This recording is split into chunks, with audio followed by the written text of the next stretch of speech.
hakim tidak terikat pada tuntutan. Oke. Makanya nanti tuntutan seheboh sekarang ini, Mhm. hakim senyum-senyum saja Mas Reza. Nah itu, Oke. hakim punya pendiriannya. Mhm. Nanti mana yang masuk, karena hakim nanti putusannya itu paling tidak ada 3 dimensi. Dimensi yuridis, dimensi sosiologis, lah ini sosiologis. Mhm. Sosiologis saya kira mendengar. Mhm. Dimensi filosofis, itulah yang akan dikembangkan secara konkret hakim dalam menjatuhkan putusan. Oke. Mudah-mudahan putusan ini bisa menjadikan titik reda dalam berbagai gejolak terhadap dakwaan Eliezer ini. Kita masih menunggu begitu ya putusan nantinya akan dijatuhkan oleh hakim. Dan yang juga menjadi sorotan ini tuntutan dari Putri Chandrawati, Prof, yang 8 tahun penjara, yang ini lebih ringan dari Richard Eliezer. Anda melihatnya seperti apa? Bahkan ini sempat menghebohkan jagat maya maupun masyarakat Indonesia. Ya, terhadap Bu PC, memang kita tidak tahu apakah kehendak Bu PC itu sama dengan FS. Mhm. Memang timbulnya kehendak motif adalah Bu PC. Ya. Satu. Kalau itu tidak, ya berarti tidak sama dong dengan Pak FS, kan itu kan. Dia Mhm. hanya menyampaikan, tapi suaminya marahnya berlebihan. Itu Mas. Nah, Ya. satu. Kedua, saya melihatnya ada perspektif gender. Mhm. Gender, karena seorang ibu, seorang perempuan, bahkan kadang-kadang di dalam undang-undang yang baru sekarang itu adalah namanya perempuan berhadapan dengan hukum. Ya.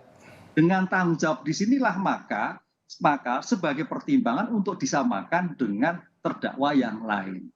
Itu saya melihatnya seperti itu. Dan itu juga tidak salah. Tidak salah, karena aspek gender itu sekarang mengemuka ketika Mhm. orang perempuan-perempuan yang berhadapan dengan hukum. Tapi Apakah itu yang juga menjadi sorotan, Prof, maaf saya potong, bahwa ketika jaksa membacakan di persidangan, semua unsur pasal 340 ada di Putri Chandrawati. Namun pada saat tuntutan dibacakan, 8 tahun penjara. betul, betul. Makanya sebagai aspek perempuan tadi, aspek seorang ibu, semua terbukti, terbukti. Kan kan rentang dalam hukum pidana itu kan Mhm. kalau kita lihat kan rentangnya kan minimal 1 hari Mas, nggak ada minimal Oke. khusus. Minimal khusus nggak ada. Mhm. Dari Mhm. 1 hari sampai maksimal yang ditentukan dalam masing-masing undang-undang. Jadi tidak salah tuntutan seperti ini. Oke. Itu loh. Cuman yang jadi pertimbangan tadi perdebatannya, kenapa sebagai timbulnya motif kok tidak sampai Mhm. tinggi? Saya melihatnya sebagai aspek ibu Mhm. yang harus berhadapan dengan hukum. Ini yang melihatnya seperti itu. Sehingga satu. Kedua, apakah yang disampaikan Bu PC itu sama dengan kehendaknya FS?